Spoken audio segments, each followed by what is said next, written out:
Content warning. This recording contains references to suicide, mental health issues, and addiction. If you or someone you know is struggling, please seek help from a local crisis support center. Welcome to True Colors with Mark Reciolielli.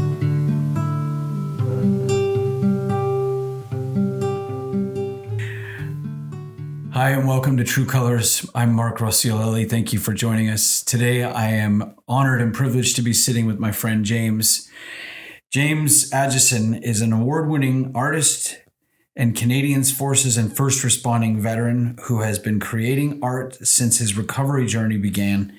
His primary medium is abstract watercolors on canvas. James' paintings are a reflection of an expression of his personal turmoil related to his past interactions and experiences. As a veteran first responder, painter, and passionate mental health advocate, thank you for that, James Agesen founded the Veterans Art Gallery and Wellness Center in 2021. After discovering firsthand how art could support healing from service-related trauma. His vision was to create a safe space that didn't just display art, but transform lives. Wow, that's I borrowed that from your studio here, but thank you, James, for agreeing to sit down today, and welcome to the podcast, and thanks for welcoming us to your studio. It's beautiful. It's an honor there, Mark, to be here. So thank you for doing these podcasts. I know that you've been at it for about a year and a half now, I guess. And you've come a long way. A little bit of a break, absolutely. Yeah, and thanks to Norm Media that I've got my ship righted, and No, Norm's been great here setting everything up. So. Absolutely. Well, today we're just going to get to know you and part of your journey, why you do what you do, and help anyone who may be listening step boldly into the creative world. Yes. And kind of give away the secrets of what have helped you. And firstly, it's quite the introduction. Maybe you can explain to people, because there's a few roles you touched off in service, just a little bit of your history of what you did in service. I was joined the military and I was a firefighter as a first responder. We did aircraft and structural, so we did both sides of the fence. Okay. Then I went into policing after that. My desire is to serve, and that's what it was. My whole life is my purpose is to serve others. And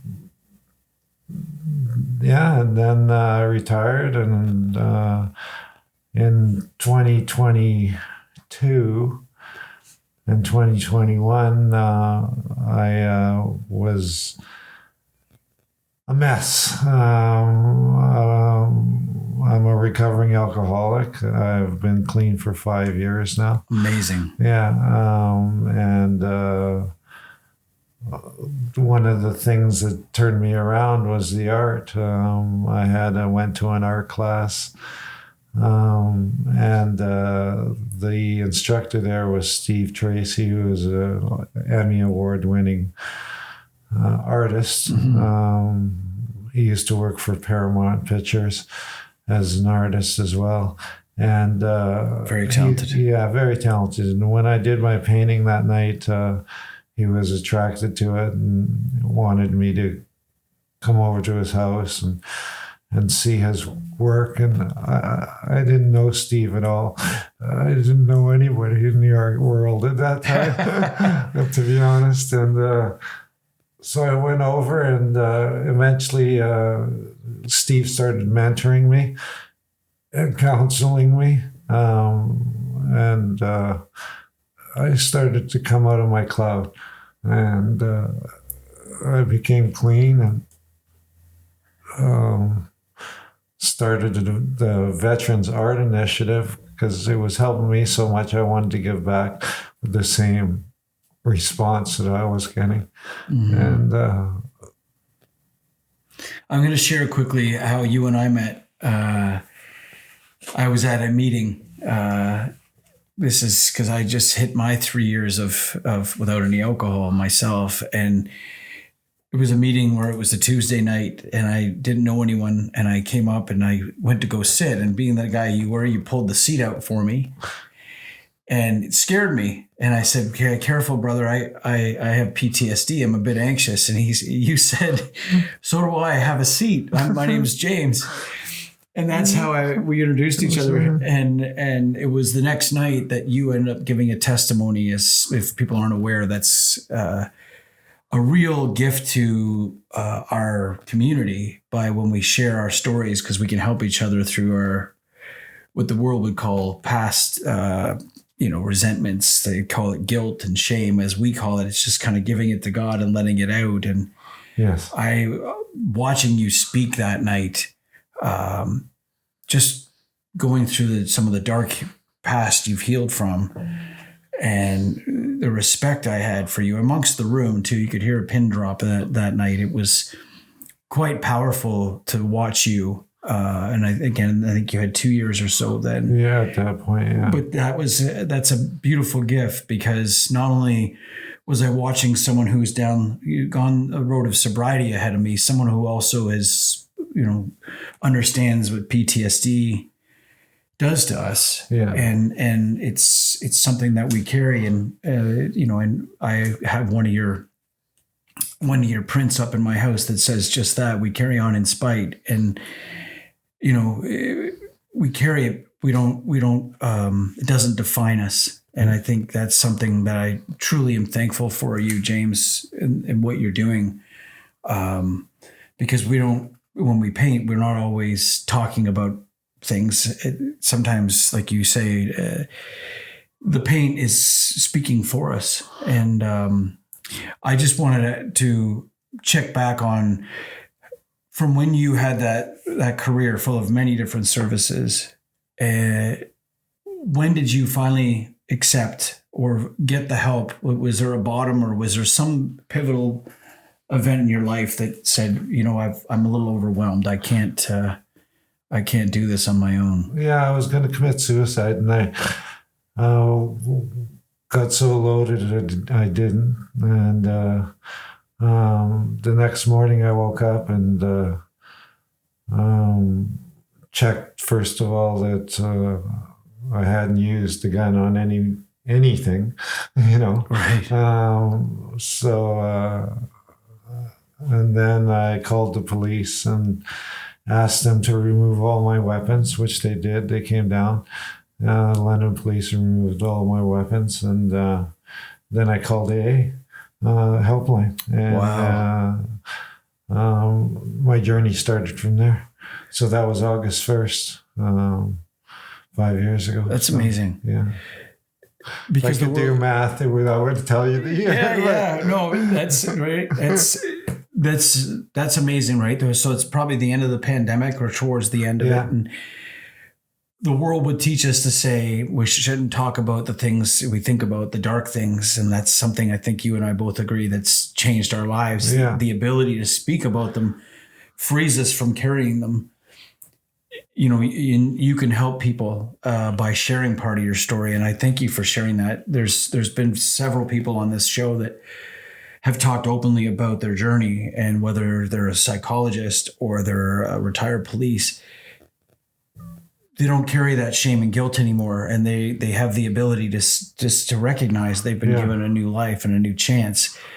For you to wake up that next morning and to make that phone call, not only to police, but then to AA, that's quite powerful, because it was a God moment. That's what it was. Yeah. Like there's an old saying, I was tired of being sick and tired, right? Yeah. So, and my life I was lonely, and, I drank alone and isolated myself, and I was isolating myself from my family and from everybody. So I was going nowhere fast, right? So I think there's a lot of people, myself included, that's similar. The isolation and not recognizing or showing, using half truths, not always being forthcoming with your the truth of where the thoughts are, and sometimes life will deliver those. And fortunately for you, and the beautiful purpose you've turned it into, what a gift that is, because now you're paying it forward in brand new ways that 5 years ago, if you would have said to that James, if you just trust me, you're going to do this. You're going to start painting. You're going to open a studio, right? You're going to help thousands of people, but continue to grow it. And it's not going to be easy. Yeah. It's a mountain to climb, but I thank you for what you've done here, and also understand that painting for me is part of the pie. It's not the answer to fix you, because we're not here to fix you. We're here to help you. Like I use medication. I have a psychiatrist. I have a psychologist. I have a veterans advocate that looks after me. Amy Green, who's a fantastic lady and has helped a lot of vets through us. She's has right now, she's looking after over 600 vets. Wow. So with their workloads or with filing the paperwork that's necessary, and the government is so complicated, as you know, with the fire department. So we have someone who used to work for Veterans Affairs, Amy, and she's guiding our members and her members through these process on the journey to healing. Yeah. Well, and I think you're reinforcing that by creating a place where we can go. And I've taken a few of the classes where we can come and have a mutual understanding, people who've been through similar traumas and similar, you're with your own people. See, when you leave your work in service, you go from a family that you spend so much time with, more than your wife, and you go to nothing, back to having nobody. So it becomes very lonely and you become very disconnected from life, I think, at that point, because you're lost, eh? And you have all these things that you're now dealing with, of all these layers of trauma that you've experienced, all starts to come out, right? And you're trying to reconnect with your wife, which is very hard and a lot of times not successful. And you're trying to connect with your kids, and you're not doing it with your old coping mechanisms. And you don't have coping mechanisms. This is the problem. Yeah. So it's finding something new that works, and I think you obviously have. To a deep passion. You and I shared before off camera, but can you talk to me about what the creative side has done for you? We know that medication has its purpose. We know that skills has its purpose. What has the creative side given to you? Can you explain? Well, I think that what the art's healing to me. Like when I open a cabinet, so I really don't know what I'm going to paint. Yeah. Once I get into it, like you said, put a background down, and then let's see what happens from there. Yeah. And it allows you to escape from that continuous hamster wheel going in your head, I guess. Yeah. It allows you to stop and focus on something else. And even if it's for an hour or 2 hours or 15 minutes or whatever it is, to create something, and it doesn't have to be art. It can be sculpture. You can do pottery. You can do writing. You can be a poet. You can whatever. We celebrate all of the arts here at the Veterans Art Gallery and Wellness Center. We have photographers, we have artists that are oil paint and acrylic and watercolor. Amazing. And, people that do prints for signed prints for limited edition prints. And so we have a wide array of art and artists. And they're all backgrounds are military and trauma, and unfortunately, and it comes out in their work as you were saying as you walk through the gallery today. So yeah, completely. It's got a really welcoming, overwhelming presence of warmth in here and healing. I think is if I describe it in a word. Yeah. Just staring at these, and I have, there's so many new art pieces that I haven't seen. Yeah. Which is a great sign because that means some are moving. Yeah, we're actually selling. Right. And I should also mention, and we'll mention it at the end, but we are in Port Stanley, Ontario, which is a beautiful port to come down to, especially in the summertime. It's just a really busy place. Nice. And I also wanted to talk to you about what you just mentioned, the shared space, and also when we create, like the science backs that up. We're turning on the other half of the brain, that brain that's stuck in the loop. We're activating the bridge between and allowing the other side of our creativity to come in, and it actually does that whole purpose of the parasympathetic. Most people won't care about the terms of the science, but they can feel it. Right. Yeah. And that's the gift. It doesn't really matter, as long as we know what to do and why, how to do it again. Yeah. I think one of the biggest things that I've learned from you, and I want to read something that I wrote.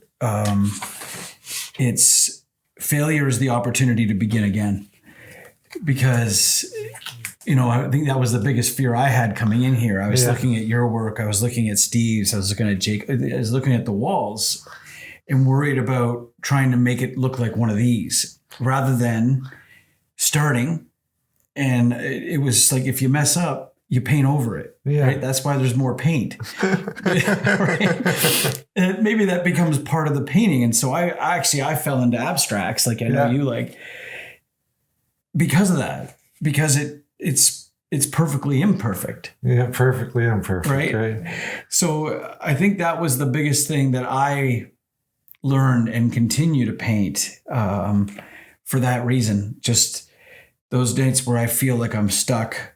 And, I would call people, before, and I'd call the wrong people. I'd squirrel. I'd go walking sometimes 40,000 steps a day and not understand that the loop's still going. I have to kind of sit with that emotion, ground myself. Ground yourself, yeah. The art does that, right? The art allows us to get out of our head. Get out of our head, ground ourselves is a good word. Definitely. So what advice would you give somebody based on your journey, whether it's sobriety, recovery, asking for help, stepping into creativity, any of those things that have really helped you? What kind of advice would you give somebody to get started?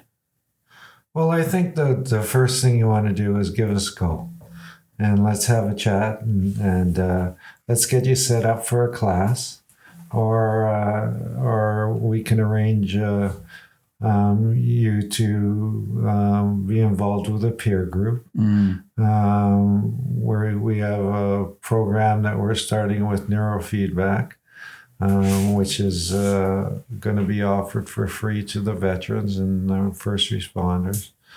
We're just working through the grant now. And which is fitting. We just did, the last episode was Jordan Boyd, who's my neurofeedback social. Wow. Yeah. So the episode before this will be on neurofeedback. So that works out quite well. Yeah, that does work out quite well. Yeah. And we're going to be putting a healing garden in the back here for events and for a place just to come and relax, you know. Just a place we can go out there and paint, and just all kinds of things will come out of the healing garden. I know that. Yeah. Well, and I want to go back to something you've said before, and I don't know if we said it on the mic, so I want to make sure it's said. But the question I had was, why does art reach places words sometimes cannot? And I liked your answer before about expressing. Maybe you can go into that a little more. Yeah, well, it's, a lot of people, you can't say what you feel, or you're not willing to say what you feel. And but it comes out in the painting. It comes out in the expressionism, the abstract, the theme of your painting. There's just whatever emotion that you're feeling is coming out onto that paper, which is now healing you because you're releasing. Whether you release verbally or you release emotionally, which is onto the canvas, you're still releasing. You're still picking apart or picking away at the trauma. You just slowly. We're not here to get rid of your trauma or make you forget your trauma, because you're not going to. We're here to help you live with your trauma. And it's a lifetime process, because I'm trying to do it too, right? And I know you are as well, Mark. But we're finding with skills and resources to help us do that. And that's what we're here for. Is we have a psychologist on staff, we have a veterans advocate who helps do the paperwork and helps you with your transition from work or transition from in country back out. Amazing. We can help you get you off the street. We can help you get a job, those kinds of things we can aid in, but you have to put your commitment. It's not a free ride, and we're not going to fix your life. You have to actually put effort in order to, and as you know, Mark, how much effort it takes just to wake up in the morning and okay, what am I going to do today? Yeah. You know, and I feel that as well. So it's a work in progress, as they say, right? We're a work in progress, and versus sitting home on the porch having a beer, and what I'm doing today in my life is 180, So and I have a good life now, and I've always had a good life, but I was affected. Well, if I can go to James to touch, a lot of people will think the past is in the past, and we know it's cumulative, and right, it's your body, and I like the analogy of using a sponge that we're taking on more and more and more. We can decide to wring it out at any time, but we're almost taught to continue to almost soldier on, pardon the pun, but to continue to carry all this and not find the healthiest of ways, or not understand emotions and understand a lot of what you just mentioned. It's when we feel that we have to carry all that water, but all we have to do is squeeze it out. And, I think that the analogy for our trauma is our inability to squeeze it and have a brand new sponge. We can get the relief off. Some days we don't know, like you mentioned, any given morning, it may take a little bit longer. I tell people all the time, if I'm running behind or the body does have control of me, if I'm not there, I say I'd rather be 15 minutes late and calmer than on time and full of the whole rage of the road. And right? I don't want to bring the business in from the outside. But I think that's it's important for people to understand that we can be more proactive. And like you mentioned, there's no finish line. And when we accept that there's no finish line, this is something we will carry. I think you also mentioned that in one of your prints, in one of your paintings. Yeah. But how do we get stronger? And how do we let it go? And what you've done by accepting, changing, creating a purpose, using art to the next level and helping people.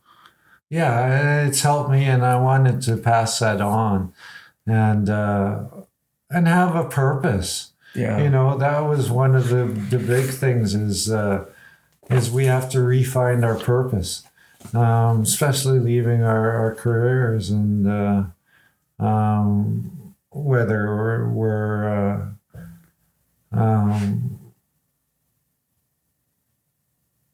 out there on disability, whether we're retired, whether we're medically discharged, whatever has happened,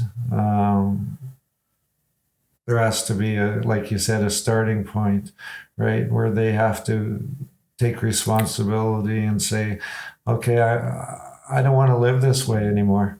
You know, that's the first thing. You have to make up your mind that you don't want to live this way anymore, that you want to mend whatever it is, family, substance abuse, or you want to change your value is what it is we're looking for value, right? So, and I think it's important for anyone who's interested to understand we're not supposed to show up perfect. It's not to heal to come here. No, this is the part of the healing. Yeah, and get out of our own way when it comes to painting. Like I've shared with you a few times. Yeah, I didn't like painting. I thought about all the things that I couldn't paint, right? And you start pigeonholing yourself into what you can't paint. You lose. In the book you put me onto a while ago was the Brain is Art, or the Brain on Art. On Art. Fantastic book. And it reminded me again, get the 6-year-old back to the brush and let that 6-year-old back who would have painted 4 or 5 times a week. Yeah. And said, no problem. I'll paint tomorrow anytime. Yeah, right? Yeah. As adults. And I'll mention my niece, Georgia, again, who I talk about painting to, and she, you know, how proud she would be. I painted, and I was thinking I painted sober, and I painted in front of adults, in front of military. And she looks at me like, that doesn't make sense. Like, I paint every day. Like, how, as adults, we learn poor skills. We carry things forward, and we think, well, I can't paint. Yeah.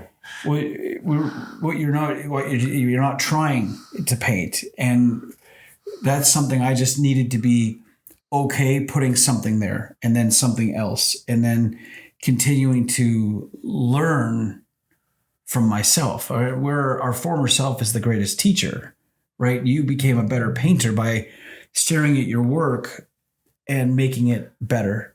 Right, using your guy in the yellow jacket and the green boots, which I have one at home. Yeah, you know, using that, and next time changing the background or making it a little different. Bit different, yeah.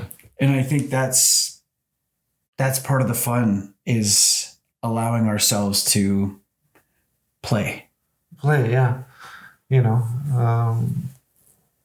and I represent myself in a lot of my paintings, like the one that you just said, and the one you have at home is me as a boy. You know what I mean? Yeah. Lost as a boy. So. Well, I've done inner child work, and that's one of the reasons I believe I was drawn to it. Yeah. Because there's times where I'll stare at the picture of the 7-year-old Mark. I'll stare at the 3-year-old. Yeah. And I'll look at those, and not to feel sad, but to accept and to ground myself, right? Yeah, exactly. To bring us to the present and say, hey, you don't have to, whatever you're holding on to, let go. Let go. You don't have to carry that. Yeah. And it's powerful, those, and I'm sure we'll do some showing of your paintings, but we'll definitely that one will be seen. And I wanted to ask you about what you hope visitors take away when they come here. I want them to be educated. I want them to understand that, they get to have their Starbucks in the morning because of these people, because of our first responders, because of our veterans. We're protected. We live in one of the greatest countries in the world. Mm-hmm. For safety wise and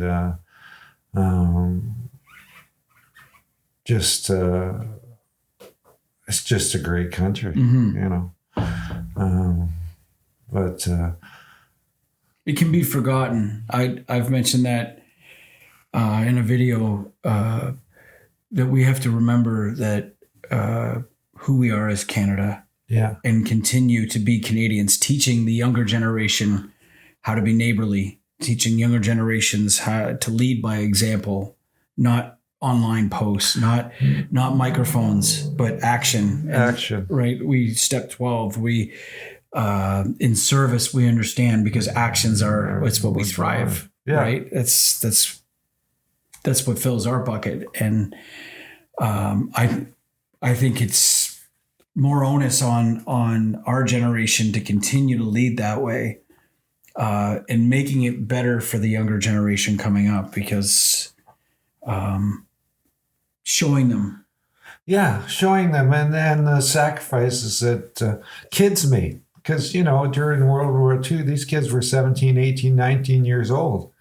And they laid their lives down for us. Yeah.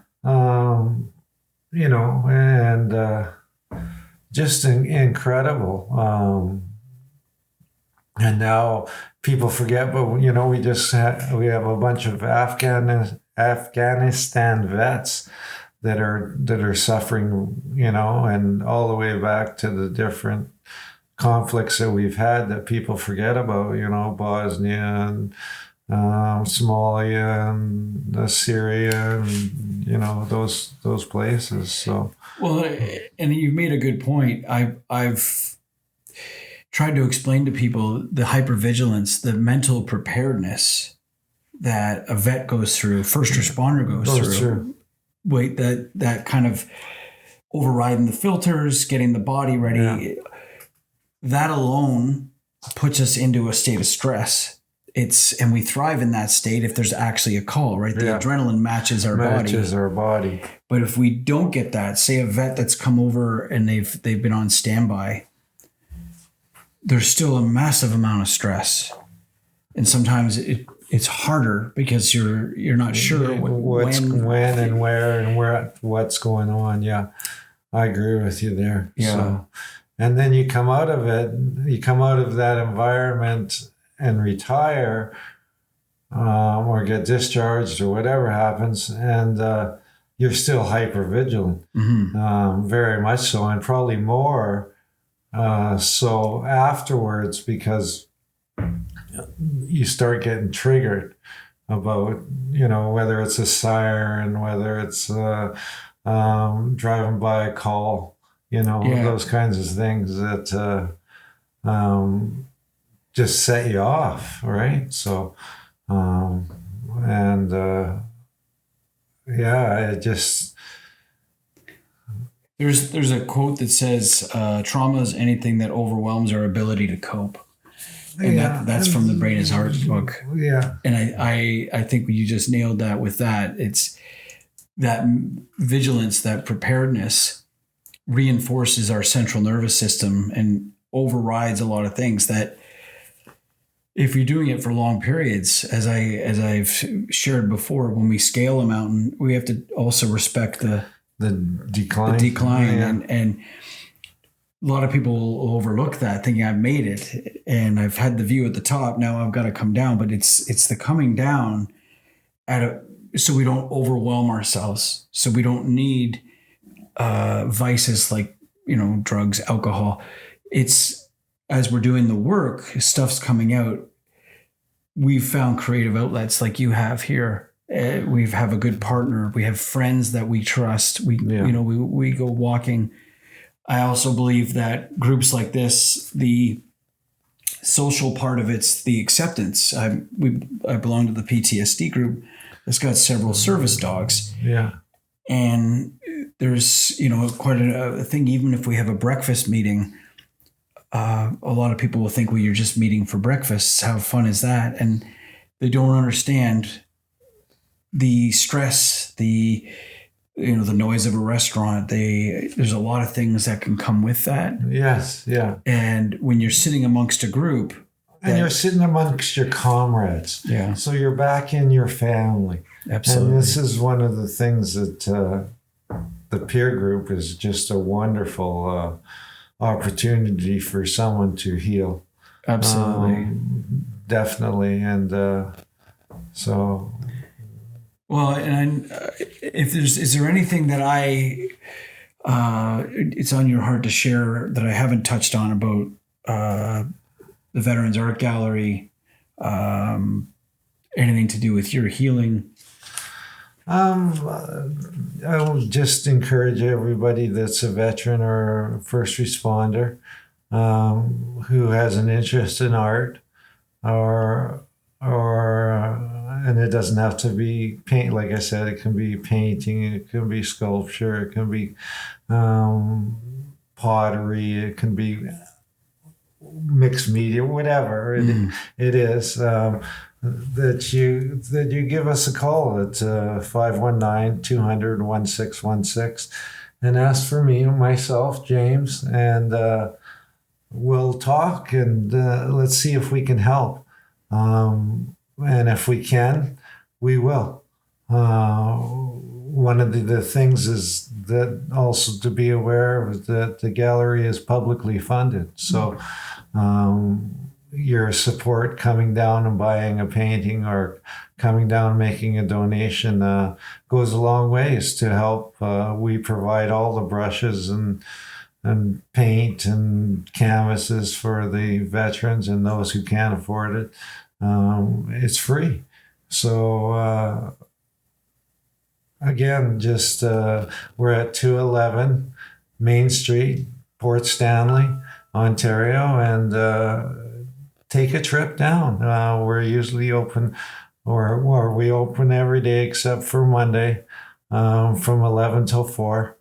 And we'd love to see you and have a chat and get you to just feel us out, as they say. Absolutely. Right? Come and give us an interview. Well, absolutely. And I thank you for sharing that. I wanted to ask you one more question about what does true colors mean to you? I'll give you a second to think about that. If I say true colors, what?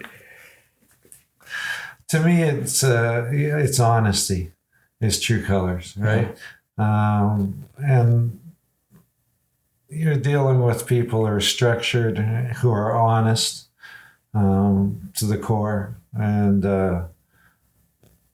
I just, a true color man, a true color woman, it means an honest, upstanding person. Yes, absolutely. And it's fitting because we're sitting amongst some beautiful colors. Colors, yeah. But I agree. I think it's being authentic, being honest in all parts of our lives. And that's important, right? They say lying's easier, but it can't be the answer, right? So well, and I had a sponsor that says you need six lies to back up the first. Yeah, that's right. Yeah, that's You've right. committed to it. So truth is so much easier. It is, yeah. So I think it also allows you to progress because you can't progress through the lies. You just can't. It's true. If you're deceiving other people and yourself, you're not healing at all. You're not doing any work. You're just fooling yourself and the people around you, and you're back at step one, Yeah. So, Well, it's image management, right? Image management, yeah. So I thank you for today, James. You are a bright light for many people, that a lighthouse, as they may call it in recovery, for someone who's been in, like you've shared, a dark spot.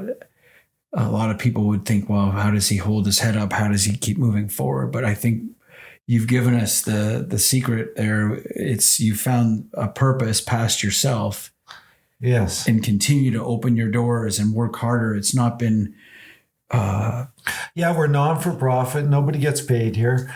So we're not doing this for money. We're not doing this to gain fame. We're doing this to help our veterans and first responders. It's the priority here. We have 3 board members. We have Jacob Tufts, who is our technical advisor. We have David Lewis, who is our public relations officer. He used to work for the UN as a public relations officer. And myself. That's amazing. Sorry. That's all right. Good. Yeah, that's... thank you for sharing that. Yeah, no worries. And thank you for today. Thank you, Mark. Absolutely. God, I'm so proud of you. Oh, thank you. That's so kind. It means a lot coming from you. So this is Mark Rossiolelli thanking James Agesen, the Veterans Art.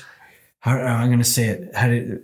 Give me the whole spiel with the Wellness Center at the end. Okay, Veterans Art Gallery and Wellness Center. Yes, there we go.